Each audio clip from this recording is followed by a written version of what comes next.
Wellness Force Radio.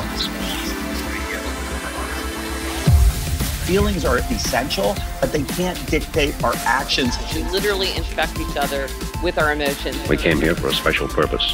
Let the purpose unveil itself. Knowing without doing is the same thing as not knowing. They're not just trackers. I'm going to wear this and it's going to help me do the right thing. Wellness Force Radio, episode 155 with Anna Vocino. I had to peel back the layers of the diet onion. I had to peel back the counting. I wanted to count calories. I wanted to count grams of fat and grams of carbs. And I wanted to count my macros and make sure my ratios were correct. I wanted to look at the glycemic index. We should just be cooking and eating. And you should know these are vegetables and this is meat. You don't need to count that.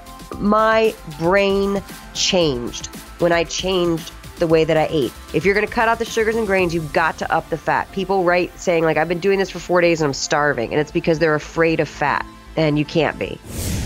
What's up, my friend? It's your host, Josh Trent, and welcome back to another episode for your weekly access to global experts in all things wellness as we discover the physical and emotional intelligence we need to live life well. In this episode, we're talking with my new friend and best-selling author of Eat Happy, Anna Vocino. This episode is perfect timing as we look at 2018. Holy snap, 2018. Can you believe we are at this new precipice of unlimited human potential called 2018? Well, since 2002, Anna has been gluten-free after discovering she had celiac disease. And on today's podcast, we're talking about the no sugars, no grains lifestyle. In a mirror of last week with Vinny, also the mental health aspect of food.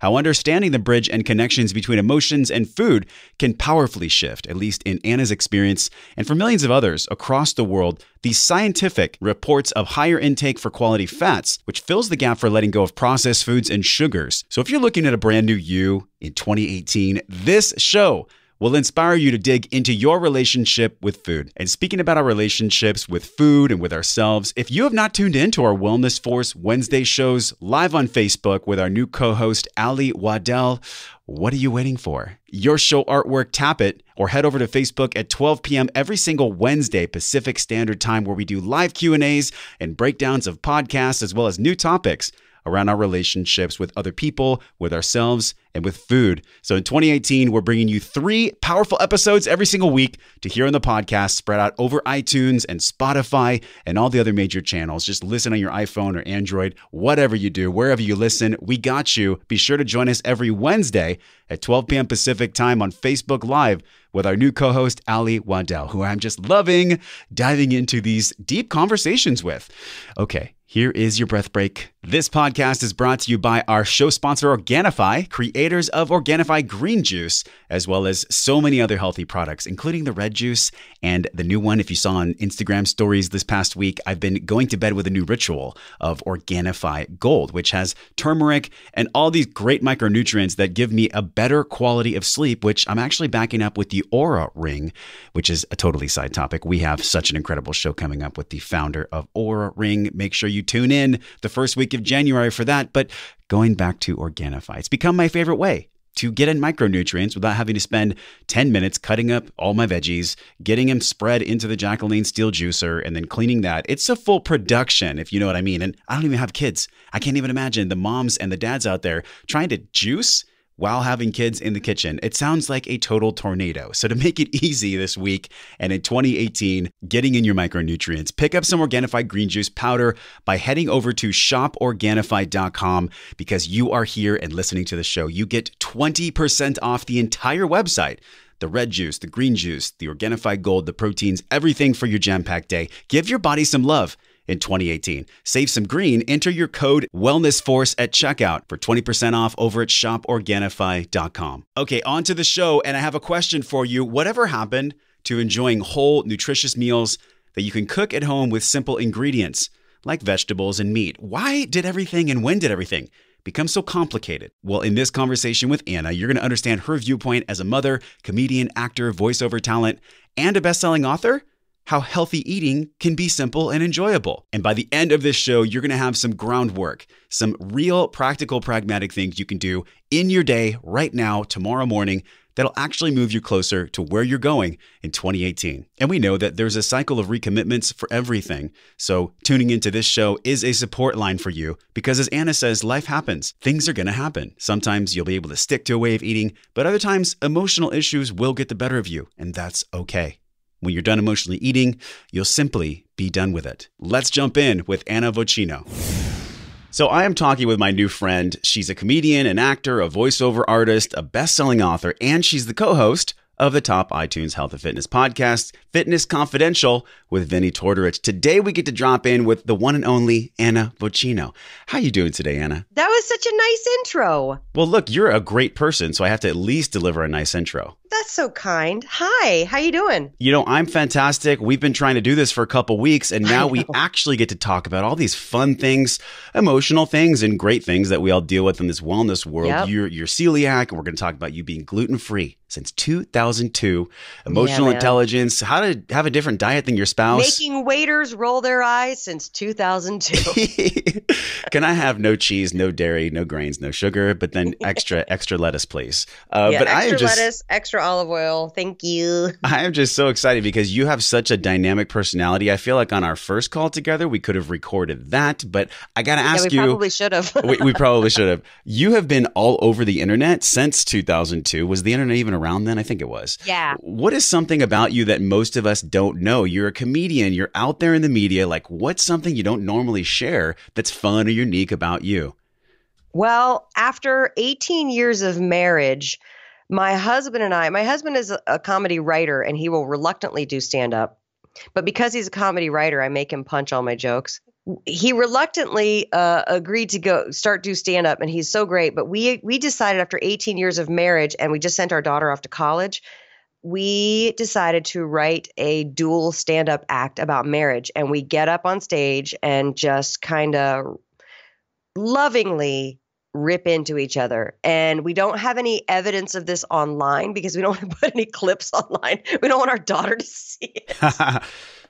But it's like it's an exploration. It's a delve into what a long-term relationship is like. And it was actually completely therapeutic for us to write it.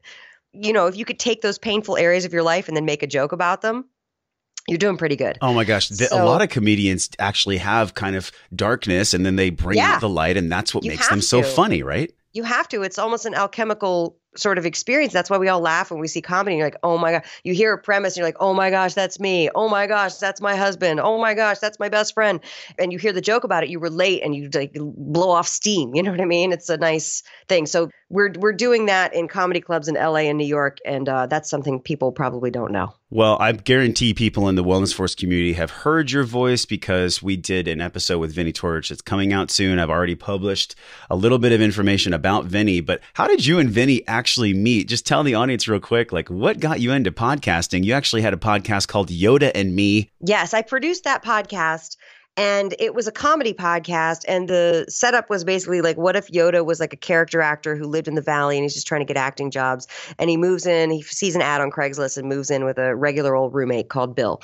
And since it was done by my husband, who's a comedy writer, and David Hornsby, who's was the executive producer of Always Sunny at the time, and they're very specific, and it was very exacting, and it was very laborious. And this was back when I still had to write XML code to put up a podcast. What is that? Like, okay, XML code is some sort of code. It's some sort of voodoo where you have to update with a specific language to get a podcast to sync to iTunes. Wow. Okay. And now, you know, there are plugins that take care of all of that. It's a lot easier now, which is also why everyone and their brother has a podcast, because it's just so easy to put one up. Sure. But back then it was not. My friend Nancy, who is a voiceover coach, Nancy Wolfson, plug for her. She's amazing. She knew Vinny Tortorich very well. They've known each other 20 years. And she called me and said, you got to do this podcast with Vinny. And I was like, no, it's a ton of work. I don't want to do it. Yes. And then he sent me his book, Fitness Confidential, of the same name as the podcast. And his book was so good. It was so good. I felt the same way. That I was like, all right, I'll do it. And so I wound up producing 3 episodes a week for 2.5 years. And now we're at 5 years. And I only do 1 episode a week now, but he does 4 total. He's a madman. He is a content machine. And He's when a I look machine. at the way that you rose up, I mean, Hollywood and LA, it's not exactly the most kind place to artists. Oh, no. Some people make it, some don't. What did that journey look like for you to actually be successful in kind of the valley of heat there, the valley of judgment, the valley of success? I mean, it's really hard. Like, I could probably just sit here and tell like a million failure stories. The rejection is so much. And then when you're not being rejected, you just don't hear anything. And it's tough because when you don't hear anything, you don't know why. What am I doing wrong? Am I not a good enough talent? Am I too short, too tall, too pretty, not pretty enough, fat, too not fat enough? Like, what am I? Like, what is it? Yeah. Gosh, I remember when I first moved out to LA when I was 28, I had a meeting with a number of agents and they were all like, you're too old and you don't have enough credits. I was like, I'm 28. Oh, I know. too old at 28. Too old at 28. So the thing that we wound up doing is there were a group of people. We started a theater in Atlanta when I was 20 years old. And we all got together and just started creating content. So when one of us hit, Lance Crawl, when one of us hit, he was able to pitch shows and we all made a couple of shows together. So I'm a big proponent of creating your own content. And that's why I love podcasting too, because you can just get it out there. It's immediate. You can just put it up, whatever you want to put up. At what time did you have your daughter? Because you're a mom, you've written a book, you've done so many things, by the way, Anna. When did you have this daughter and how did that work into you actually climbing the ranks there in the Valley? We were in Atlanta still working at our theater. And my husband and I were only dating a short time and I got knocked up and we decided to make a go of it. And everyone was like, don't do it. I love your honesty, by the way. Oh, yeah, absolutely. Yeah. Well, we talk about this in our act. I mean, we have to make jokes about it because it's like, I'm sorry, I'm sure there's many marriages that start from people getting knocked up and trying to make a go of it. So if we can like tell our story honestly and make people feel a little better, and sometimes it works out and sometimes it doesn't. And for us, we worked really hard on the marriage and we continue to work really hard on the marriage. And now 18 years later, a bunch of friends of ours who've been together, who got together right around the same time we did, are breaking up. And we're like, no, we're gonna stick it out. So we moved out here with a 2-year-old. And so it was just one of those things where honestly, we were kind of lucky to have this self-employed lifestyle because we were there for our daughter. We were able to go to every soccer game and, you know what I mean? And able to do stuff like that and work. And then when we worked, we would bring her to set and things like that. You make it work. And also too, because people I know who are very established in their careers are terrified to have kids. And I'm like, if we could do it at 25 with less than $0, you guys will be fine. You bring up such a great point because I'm 37 and I look at how much work my brother does. He has 2 daughters, right? 2 and 4. And I go over there for uncle duty and I'm like, oh my God, I watch these beautiful girls for like 4 hours crazy, and I'm so exhausted afterwards. Yeah. So people that complain that are single about their health concerns or whatever they're going through, you've been through that yourself. 2002, you found out you were celiac. Yes. Tell us about that. Like what shifted massively for you? How did you even find out you were celiac? I remember saying I was eating like a sleeve of JoJo's, which are like the Trader Joe's version of Oreos. And I was like, oh, man, it would take like a doctor telling me I have a medical condition to stop eating cookies. You actually said that to yourself. I feel like I manifested it just from that moment. And I had heard from a friend of mine who's type 1 diabetic about she was avoiding gluten. And I was like, what's gluten? And she told me it's the protein in wheat. And I was like, okay, that sounds crazy. And she said, type 1 diabetics, if you have an autoimmune, you might develop another autoimmune and this thing called celiac. And I was like, what? And I'm so glad she told me that because I told my mom after she was tested for everything. She was so sick. She was the point she had to get blood transfusions every few months because her body wasn't manufacturing enough blood. I said, have them test you for this thing, celiac. And then she had to like tell the doctors. The doctors didn't know about it. Like I remember sitting because then my daughter had to be tested too. She doesn't have it, but I had to sit with her pediatrician and look up the medical codes to order the right test with that big book of medical codes. And so sure enough, she has it and she calls me and she says, you have to be tested. It's hereditary. And I was like, I'm an actress. Like I barely eat carbs. Not realizing that gluten's like in everything. And sure enough, I had it too. Wow. So this put you on a different path immediately because most people have sensitivity. And it's interesting. We're going to link this in the show notes as well as all your fun links from Chris Kresser, celiac disease versus non-celiac wheat sensitivity. I like that Chris Kresser guy. Have you heard of Chris's work? Oh, yeah. He's awesome. Oh, this guy is phenomenal. I'm interviewing him in a couple days, and I'm going to ask him good. this question. I'm curious what you think. Celiac disease versus non-celiac sensitivity. How does one know? Does it have to be the test, Anna? Or can you kind of start feeling like, hey, I'm inflamed. Every time I eat gluten, I feel like I'm going to pass out. Like, what is the real differentiator here? The problem is with me, I was so young. I was 28 when I was diagnosed that I thought I had allergies, and I developed some really bad allergies out here. I developed some night asthma, and I had gastrointestinal problems always.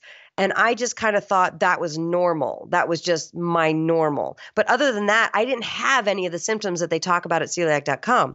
So when I gave up gluten, the allergies cleared up. I got off of Allegra and Flonase and all those things that I was on for allergies and asthma. I keep an albuterol around because, like, once a year I'll get a little asthma attack, and sure enough, I always get sick right after it. So I know that that's like a precursor to getting the flu, but it's not like a regular asthma thing. So gastrointestinal stuff cleared up, and I felt so much better. But like the difference between the two is, from a vanity standpoint, if you give up gluten, but you're not giving up other grains and sugars, you're not going to lose weight. Because I hear people all the time saying, if I give up gluten, I'm going to lose weight when I give up gluten. And it doesn't work that way, unfortunately.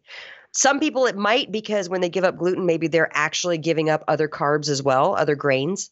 Because what I did is I wound up saying, okay, I love food. I love cooking.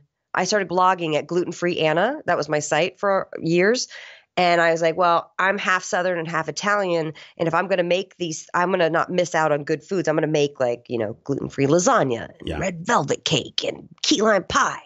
And then I slowly started putting on weight. Well, it wasn't really slow. I mean, in your Amazon page, you actually wrote that you were gaining weight faster than a tick on a Labradoodle. Yeah, but that's just for dramatic effect. But how much weight are we talking about here? I mean, so you had transferred. I think it was about 30 pounds over the years.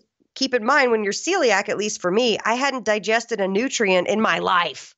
Whenever the onset of the celiac was, which doctors are not sure when that happens, they say sometimes it could be caused by a virus, which I had mono when I was 22. Maybe it's kicked in then. Maybe it kicked in for my pregnancy. Yeah. We're not sure when it started, but I was always super skinny. I could eat whatever I wanted, and that's because I was not digesting anything.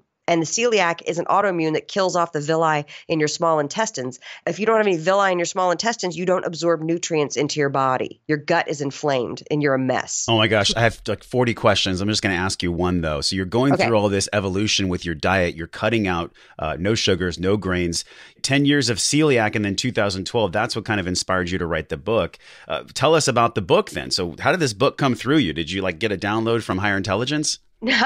Maybe. It was an unexpected one. I never thought I would make a cookbook, although I always loved food and food blogging and cooking ever since I was little. No, Vinny Tortorich and I, when we started the Fitness Confidential podcast, he's the one who told me about no sugars, no grains. So what I was trying to do was like Weight Watchers. Like every few months I'd sign up for Weight Watchers, and then I would do like 4 days, and I'd be starving and miserable. And I was very much in the diet mentality of like, if I just starve myself for long enough, I'll lose the weight and then I can eat again. Yeah. And it's crazy. So he told me about no sugars, no grains, NSNG. That's a thing that he invented, and which is basically, you cut out the sugars, you cut out the grains. Grains and sugars included in that are potatoes and corn and rice. So you cut out those things that are high glycemic, and you focus on eating meat, vegetables, up your fat intake. And if you can tolerate dairy, you can do dairy. And if you could tolerate some legumes, you can do legumes. I don't really tolerate dairy, and I don't have legumes too much because they are a little higher in carbs. But so you basically clean up your eating. That gets rid of the processed foods. Weight comes off. Blood sugar stabilizes. I was up to like a borderline, what is it called? Pre-diabetic, A1C. I was up to, things weren't looking good. Like if I'd stayed on the path I would have become type 2 diabetic. How do you deal with emotional stress, though? Because I think your intelligence around your nutrition, just based on the thresholds you've gone through, most people emotionally eat. Let's be real. I mean, I think food is the #1 abused drug out there, more than alcohol or weed or anything else. So something happens, a threshold, something really traumatic. Maybe someone goes through an accident or they lose a loved one. Sure. Robb Wolf talked about this, Anna. He lost his mom. His mom had celiac. Robb found out that he was celiac. He's the author of Wired to Eat. Just such an incredible guy. I want to introduce you to. Yeah, but anyways, I love that guy. This happened because he started to feel his own illness and he found out he was celiac, he actually lost his mom. And I know that you also lost your mom from health complications. From celiac, yep. How did you move through that? Well, when I actually flew back home, because it was my mom actually went in, she had kidney failure 6 weeks before she went in for a heart valve replacement. And so she was already kind of a mess, but they were like, you have to have the heart valve replacement. And she was like, okay, she was down. She's like, I can do this. And what wound up happening was that she went under for the heart valve replacement, which went fine, but then she never woke up. And then she wound up passing from sepsis, from a MRSA infection. And it was a very ugly way to go. And I was lucky to be there for the last 48 hours of it. When I flew in, I was just thinking to myself, like, this is crazy, but I'm going to really stick to the way that I eat. And when I was in the hospital, the moment I got to the hospital, and I arrived on a Sunday, so not all the cafeterias were open. And it was funny because I was like, I am going to stick to this diet. And there was literally no food to eat. Everything had gluten in it. Everything had sugars or grains. So I was like, okay. And I managed to get them to make me a salad with iceberg lettuce and a couple of green peppers and some black olives and some salad dressing, which definitely had sugar in it. All processed salad, all commercial salad dressings have sugar in them. But it was really funny how like I was really trying to like stick to this way of eating during a really stressful time, probably the most stressful time, hopefully, that I'll ever have to go through. Yep. Once she passed, I was like, screw it. I'm going to eat what I want. And the reason why I'm being honest about that is because life happens. Things are going to happen. And sometimes you'll be able to stick to a way of eating. And then other times those emotional issues will get the better of you and it's okay. And when you're done emotionally eating, you'll be done emotionally eating. I will say it's been 5 years I've been doing this. And I feel like every time something like that happens, I learn something new about myself. I do try to check in every day. Like, for example, yesterday, I got an email, which was basically, it was a rejection and it was a sting. And I had that impulse to go in and like munch on something. Yes, because the calming effect of food, right? This does so many good things to our nervous system. I'm anxious. I feel bad. I feel rejected. I want to crunch on something. Now, to be fair, now I'm to the point where I'll have some almonds to crunch on and I'm not going for the food that's going to damage me metabolically. But the urge is still there. The emotional thing is still there. It still has to be dealt with. You bring up such a great point. This is why I do men's work. I mean, last night I had a men's group. We talked about this. The one thing that separates people from sticking to their plan, whatever it is, whether it's gluten-free or healthy eating or whatever that might be, it's human connection. So how have you plugged that in? Because are you in any groups where you're all being healthy together? You're all showing up for your wellness together and you reinforce that from an emotional standpoint? Because look, I mean, if you're in the kitchen and you get a rejection letter and your daughter's screaming and the trash is all over the floor, you're probably going to reach for the cookie. Welcome to life. Well, here's the thing. When you cut out sugars and grains and you up the fat, what happens is you feel fuller for longer, so you don't make as many crazy emotional choices. So if you even think about me in the hospital, me having this like nasty little salad with some nasty salad dressing, that's not going to keep me full. Yep. So even hormonally from that aspect, if you are pretty consistently cutting out the sugars and grains and upping the fat intake, it's going to make you feel fuller longer. And then you'll be able to make more rational choices. Good. So that when the emotional stuff hits you and all hell breaks loose in the household, it'll be a little bit easier. I also am a big proponent of throwing out the junk, getting it out of the house. Yes. Just get it out, clean it out. But wait, what was your question? Well, no, I'm like you. I'm not a moderator. You know, Gretchen Rubin talks about this. Can you abstain or can you moderate? Like, I can't moderate. I just don't have the crap in my house. Yeah. That's kind of what I'm hearing from you. Yeah, I feel like there's a million opportunities to eat crap out in the world. Let's keep the home clean. You know what I mean? Like you can eat whatever you want when you go out there into the big bad world. But here we have this place to eat. Now you're asking about having a group to show up with wellness. I mean, a lot of my friends do this as well, and which is nice, and they understand where I'm coming from. But when I was first starting this, you know, I joked that my husband and daughter were ASAG, all sugars, all grains. Because I was the only one doing it. And then it took, you know, my husband, you know, he's such a supportive guy. He's actually a terrible taste tester because when I would make a recipe, he'd be like, that's great. And I'd be like, okay. Are you just saying that because you love me? Yeah. No, he's just saying it because someone made him food. You know what I mean? Like, okay. He's like, everything tastes great to him. He doesn't care. he'll eat whatever I cook. But it took him getting some questionable results on his blood work about a year and a half ago to go, okay, I'm all in. I don't want to see those numbers. I don't want high blood sugar. He had some weird liver results, something else like, kidney something. So I was like, yep, no problem. And it took him getting the bad blood. And I think it takes people to where it takes them. Sometimes you won't be on board until you have that little like personal, what is it called? Realization epiphany. That's the word I'm looking for. It's almost like you need evidence that behavior change must occur. And so that's kind of what your husband got. Let's shift here because eat happy, gluten-free, grain-free, low-carb recipes for a joyful life. By the way, I don't think I've ever loved a title as much as Eat Happy. Oh, that's nice. Yeah, like who doesn't want to eat happy? I think a lot of Right? people in the fitness world, they preach like food is just fuel. And depending on your personality type, look, you're Italian, okay? Italian culture, food is a massive deal. Yeah. How did those habits of eating and the family connections around food, did that play into you even writing the book? Is there some of your Italian flair in this book? Definitely. There are actually a lot of Italian recipes. The recipes that I really gravitate towards are usually Italian, French, and Mexican, with some good old American classics tucked in there, like pot roasts and chili and things like that, burgers.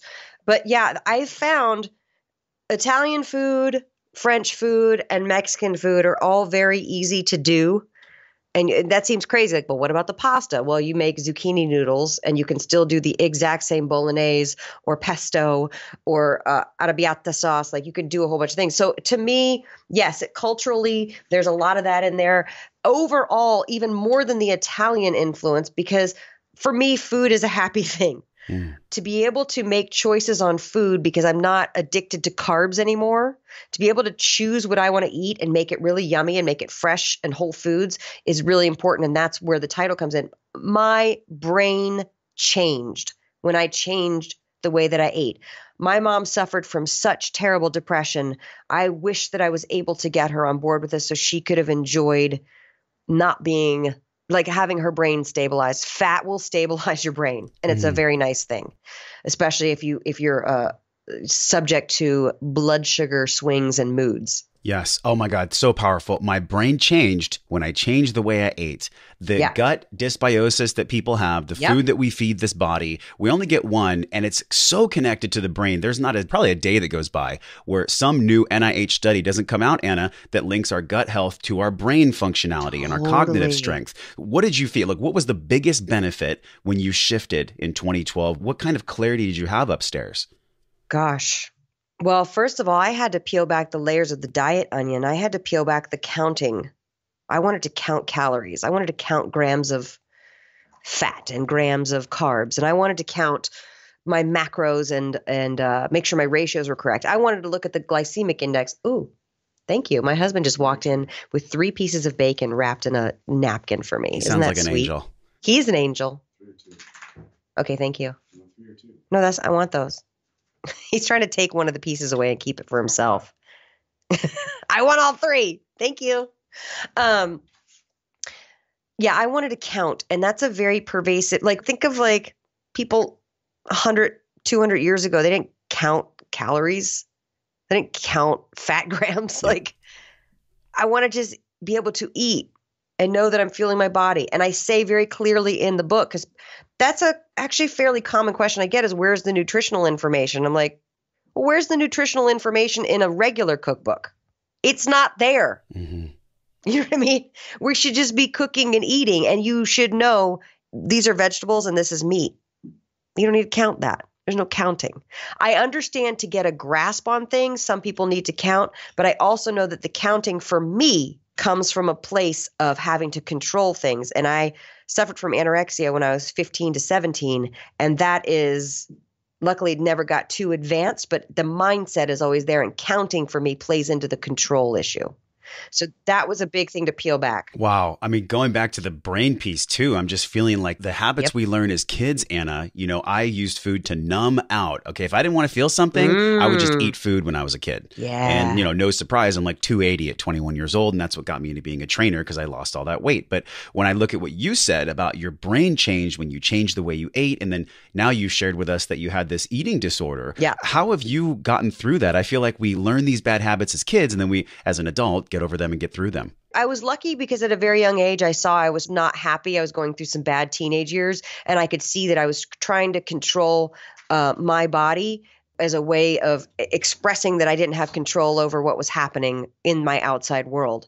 So I wouldn't say I dabbled, because it got pretty intense, but then it didn't last that long. And I didn't manage to like hospitalize myself or get into a position where I didn't have my period anymore or hair loss. I didn't get to there, but I could see how that kind of set the tone for a diet mentality.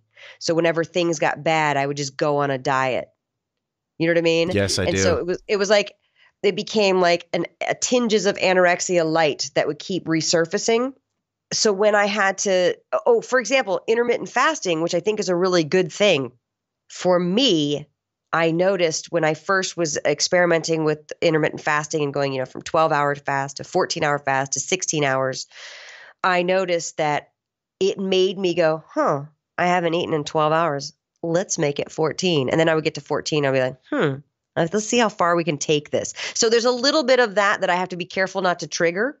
Yep. Because it's like a control thing. Oh, if I controlled it for that long, what happens if I control it for this long? It ultimately winds up becoming more about control. So I have to be careful because there's triggers in there. And I don't know if anybody talks about that of intermittent, because everyone's so into intermittent fasting, which is great. It is great for most people. But if it triggers some emotional things like that, just pay attention to what your mind is trying to do to your body. I mean, intermittent fasting is not for everyone. Same thing with ketogenic diets are not for everyone. Right. Have you ever done any testing? I want to circle back to the book here because I have a specific question about the Eat Happy book. But have you done any testing besides the celiac testing? Have you ever done a wellness effects panel? Have you ever done any testing from a biomarker standpoint to kind of see where you are? Is that part of your yearly check-in process? Yes, I work with a functional medicine doctor near me in combination with, I have a very progressive endocrinologist because I've got a little bit of hypothyroidism happening. So I'm on a little bit of T3 and Naturethroid, and we work very closely together, the team, the three of us. And I have done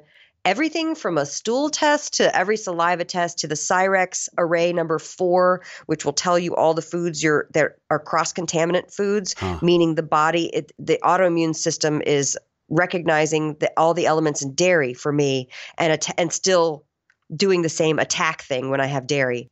I've done food sensitivity tests. I've done, the 23andMe, and to find out I have the, what is it, MTHFR? I can't remember that mother. Yeah, you're missing the thing. SNP, right, for the methylation. Exactly, for the methylation. So that affects what types of vitamins, which actually was very freeing because now I don't waste money on crappy supplements anymore. Yes. Like it has to have the methylated form of the vitamin so I can absorb it. Gut absorption is a big thing with celiacs, and things can get triggered. If I eat at restaurants, even if I've eaten a totally clean meal, if there's some gluten in there, I will go and have like an IBS episode for like 4 hours afterwards. So I've got to be, my gut is very sensitive and I have to be careful of that stuff. But yeah, the stool test was very illuminating. I found out I had 3 times the standard deviation of strep in my gut. And that's what they think is probably causing that. So I'm always trying to tamp down the bad bacteria, the strep, and amp up the good bacteria. So it's a process. Oh, and you know what else I had, which I recommend for anybody over 40, is the calcium score test, where you just go and lay in a thing and they see if in your major arteries in your heart, if there's been any calcification. Interesting. Were you laying in like a DEXA scan, or what was it? It's like a DEXA. It's exactly like a DEXA scan, except for they're scanning your chest instead of your whatever they scan in a DEXA scan. At least my DEXA scan was just like my knees to my waist. Yeah, I'm so glad you shared this with us, because when I look at your work through the cookbook and just how outwardly expressive you are, it's cool to know that you also have delved into the science and you're doing this self-quantification process. I wish I knew more about it, but I'll go do any test. Just to see, right? I think you're generally curious. Yeah. Well, when I look at your book, Anna, I look at the book and I see what you're putting out there, real solutions for people. Is this book only for people that have celiac, or can this book also be tailored towards people that want to go low carb? I mean, who's it for? Look, I definitely made a keyword-rich title on purpose because I want the gluten-free people to find it. I want the low-carb people to find it. And oddly enough, Zooey Deschanel Instagrammed the book. And then I direct messaged her, and she did write me back. And she's like, I try to eat grain free and people think I'm crazy, but I'm like, no, it's cool. It's good. So hopefully the grain free people will find it too. But wait, what did you say? So the differentiation, like, you know, one carb is low, you know, yeah.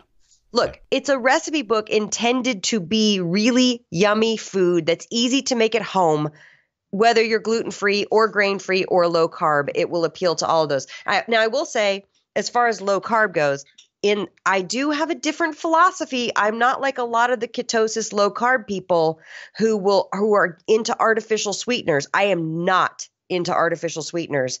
I am not into having those artificial sweeteners as a substitute to get rid of sweets craving. I am about getting the sugar out of your diet. And then when you want to make a sweet treat, you make a real sweet treat.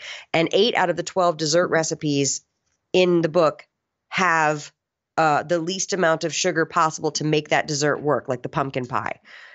If you personally want to sub artificial sweeteners for that, you can, but I'm not down. The reason is because of the brain disruption, right? I mean, we learn more and more about this. Also, the hyperpalatability. Even if it is stevia, I had an ex-girlfriend. I had an ex-girlfriend, and she used to always put stevia every single day in her water. She would like dump it in there. And her water? You know, eventually your brain is going to be like, where's the sugar, right? Yeah, you got to get off it. You got to get off it. If you're going to, and also your taste buds come alive, and then you become that jerk at a party who's like, have you guys had these strawberries? It tastes like candy.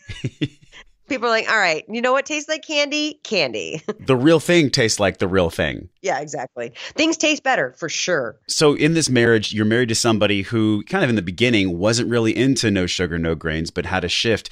How do you think for people listening that are in marriages, that are in dedicated relationships, when one partner is eating a certain way and the other partner is kind of learning or maybe resistant, how did you and your husband work through that? He wasn't resisting me. He was a sugar addict. Full on, like that was his rep with everybody. Like as if, like, you know, you have your friend who's like the big drinker and you're like, oh, you know, so-and-so just drinks a lot. Lauren's reputation was, well, Lauren will just eat all the cake, you know? Yeah. And he's thin and he's ripped and he's one of those body types that can get away with all of it. Kind of hate him a little bit, by the way. Kind of hate him. Yeah. I have a friend like that. Sure. He can eat like a whole sleeve of Oreos and he wakes up the next morning with a new ab muscle. For sure. We hate them. But no, because it's such a struggle, especially as women. Women were going on hormonally and it takes us a little longer to get the weight loss kicked in. But he can be like, I won't have Ben and Jerry's for 2 days. And then he's like, ripped. But you know what's interesting? I have a Facebook group. Vinny and I have a Facebook group and I have a Facebook group and it totals about 20,000 people. And watching what people say about some spouses are very supportive, even though they don't want to eat that way or they feel skeptical because high fat seems threatening, which I totally get. There's a lot of paradigm shifts that have to happen to convert to this way of eating. I get it. I went through it. But then there's a lot of couples who their very way of life is threatened when one of them does this. And people will lash out. And then I say, that's an opportunity to work through some stuff together because something's going on. Something deeper in the relationship is going on, you know? Yep. You change the food, you change the dynamic of how you communicate love language, right? Yeah. And some people get so threatened that they act out and they're mean or they're not supportive. And some people don't get threatened, but they're like, you do what you want to do. And then other people are like, oh, that looks cool. Look, you've lost 20 pounds. Hey, I want to do that too. There's a range. It all depends on where the relationship is and where the weakness is in the relationship. Such a good point. The weakness in the relationship. I've seen multiple times. I can flash back to many clients when I was training on the floor where people would have their spouse sabotage them. This is a real thing because if that person starts to change their dietary habits and step into their power and their wellness, the other person must do it as well. Because, you know, both of those boats have to lift with the same tide. But then if one person doesn't want to rise, it creates friction in the relationship. Have you seen this among your friends or peer groups? Well, it's like if any couple, if they drink too much together or if they smoke together and one of them tries to quit, it's tough. And it threatens a lot of the codependency of what's going on with the relationship. I mean, that's just like codependency 101. You know what I mean? Yes. And so if you're going to do this with food, it's a lot easier to support. And culturally, we support people quitting drinking or quitting smoking, I think, a lot more than quitting eating that way because there's a lot of misinformation.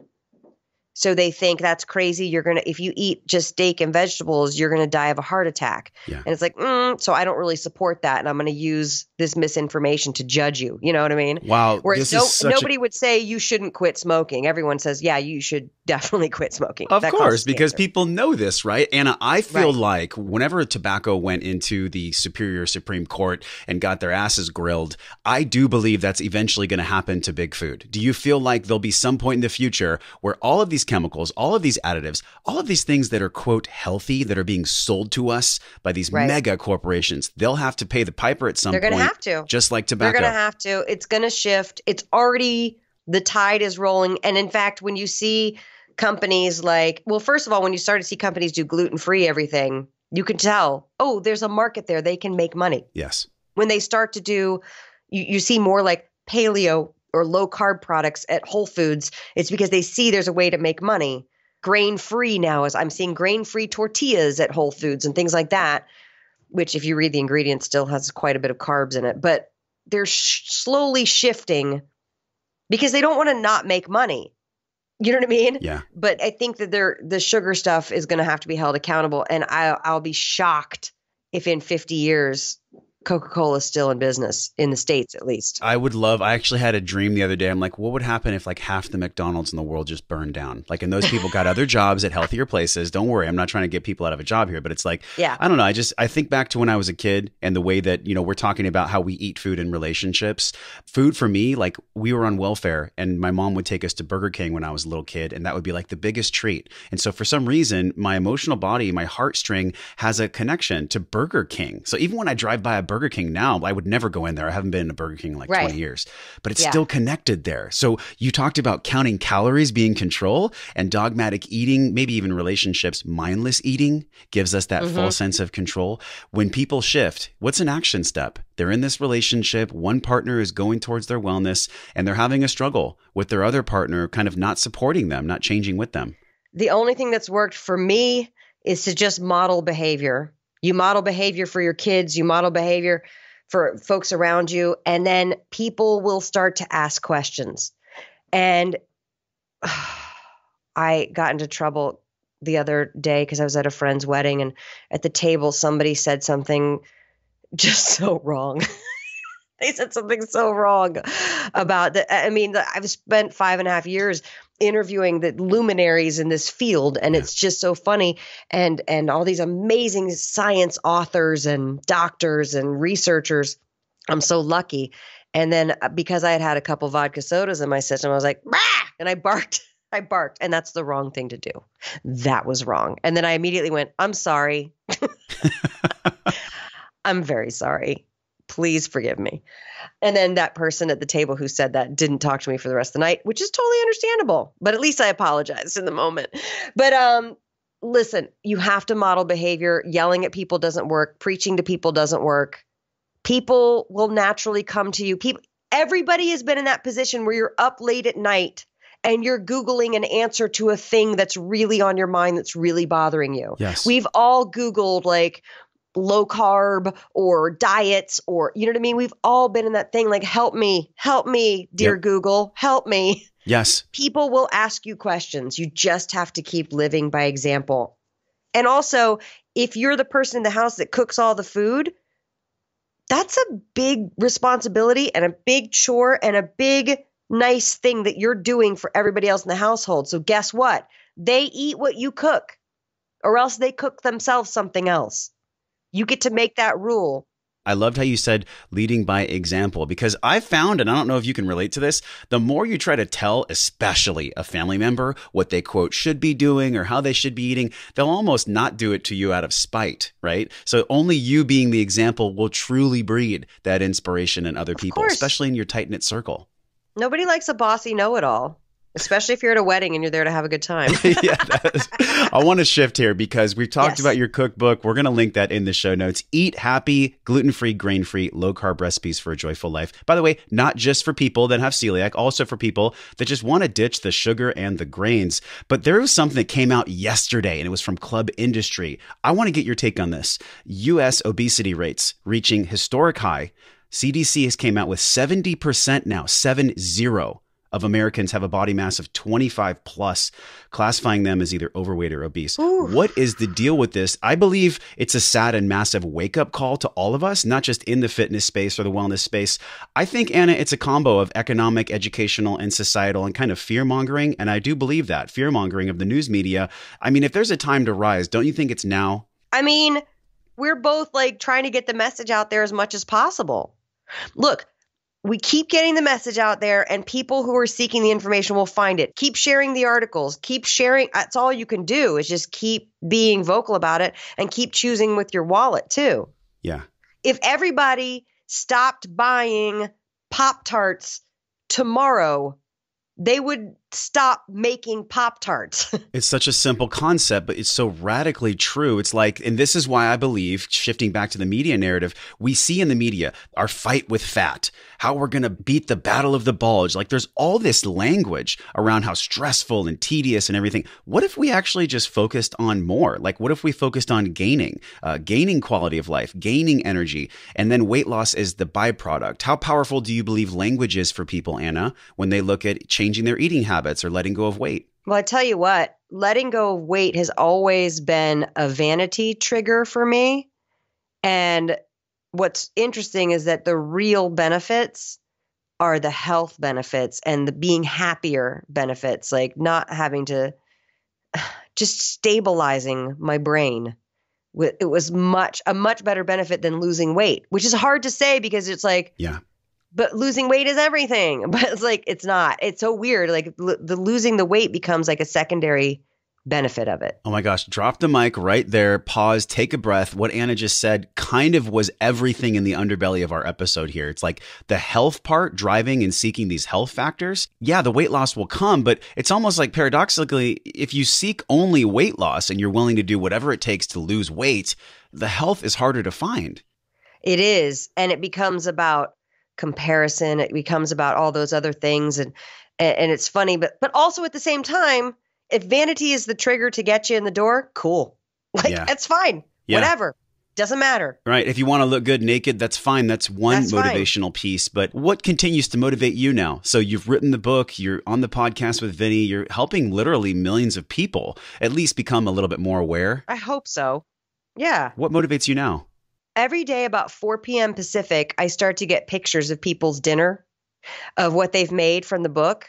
And it like tweets and Instagram stories and Facebook messages. And it makes me so happy. Like that somebody would take one of my recipes and make it in their house. Also, I love because I have a bunch of recipes on my website since the book has come out as well.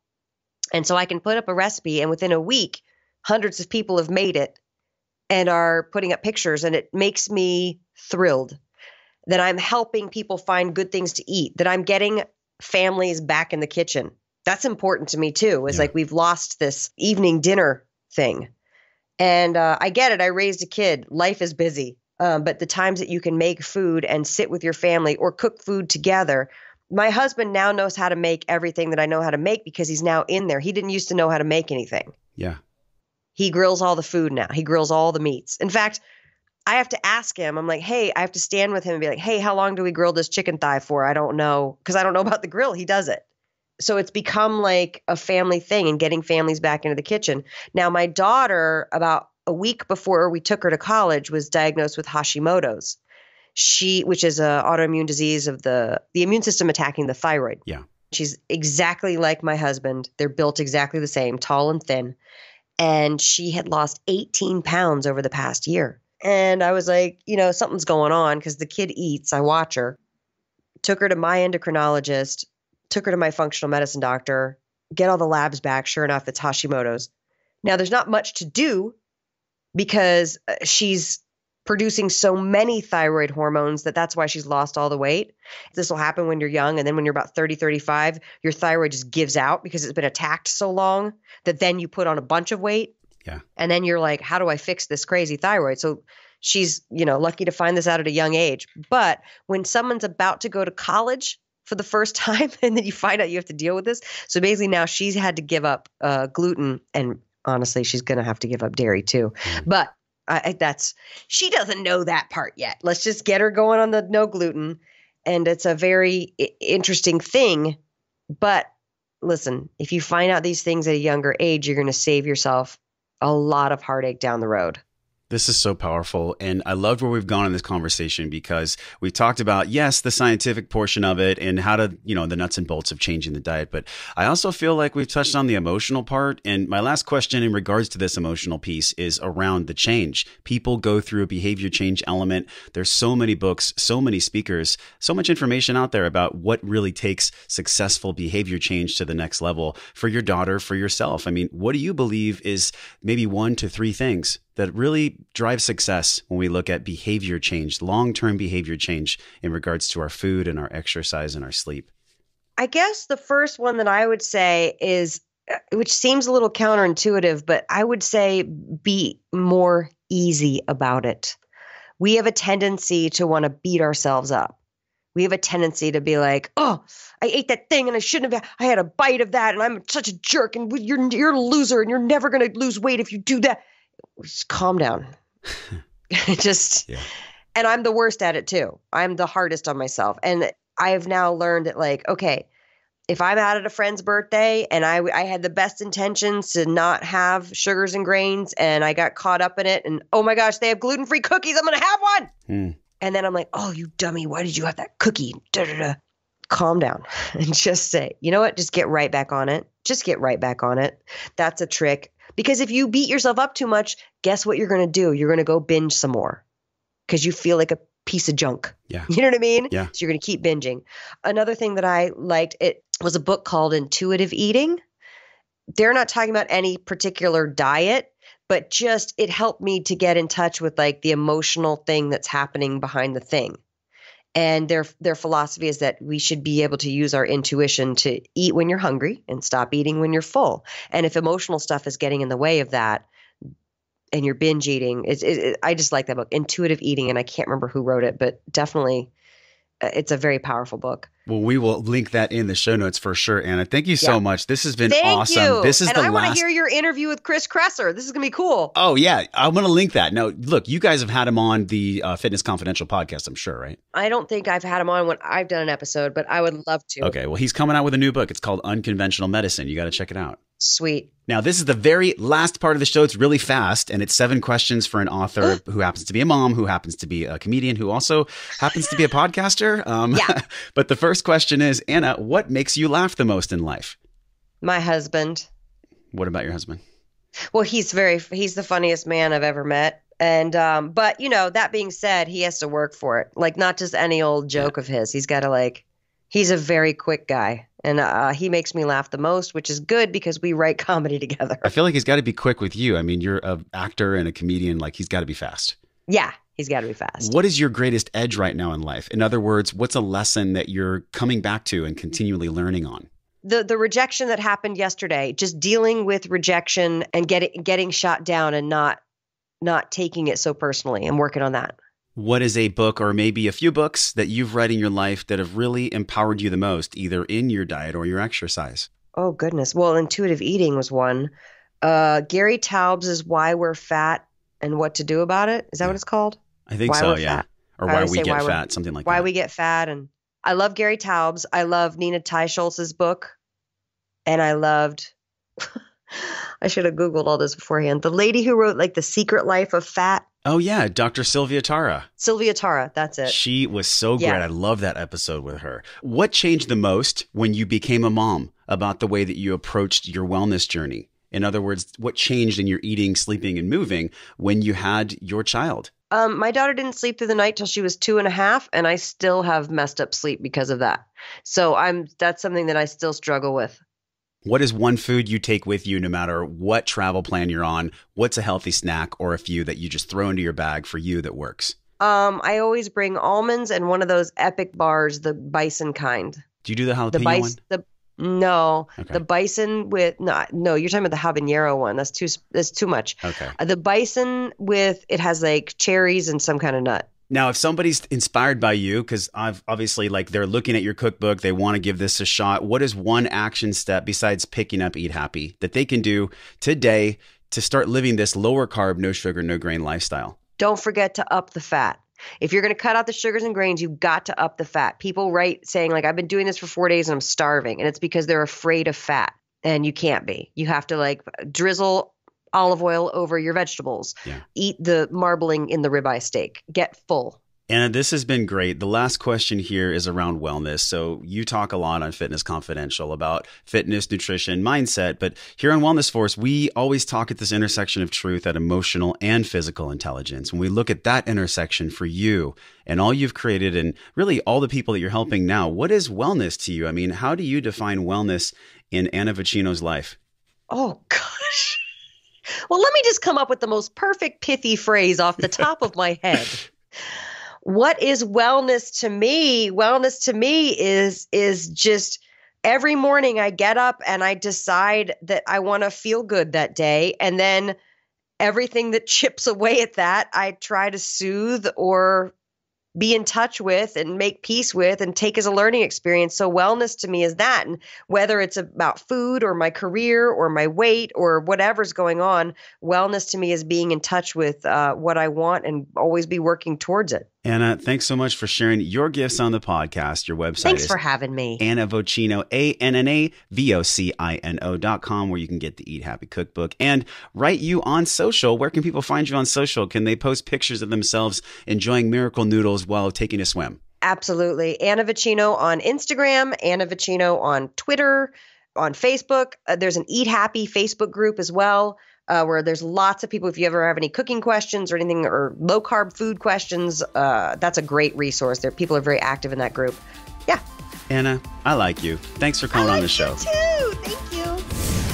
Hey, my friend, thank you for hanging out and growing with me on today's show. Remember to hit subscribe, share this podcast with somebody you care about that you think gets to hear this message. Support the show by leaving a 5-star review for the podcast right now, simply by tapping on your show artwork on your iPhone. Click that purple link that says review this podcast. It helps the show reach more conscious and smart people like you, and your voice will attract more world-class guests that want to come on the show. So let them hear your voice.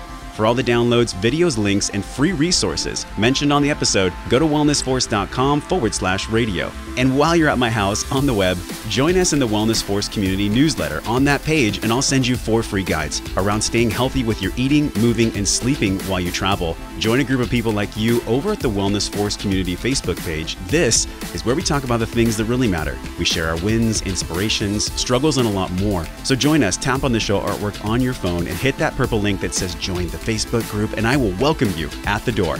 Okay, now you get to go out into your world and create impact for the people that you care about. So until I see you again real soon, I'm wishing you love and wellness.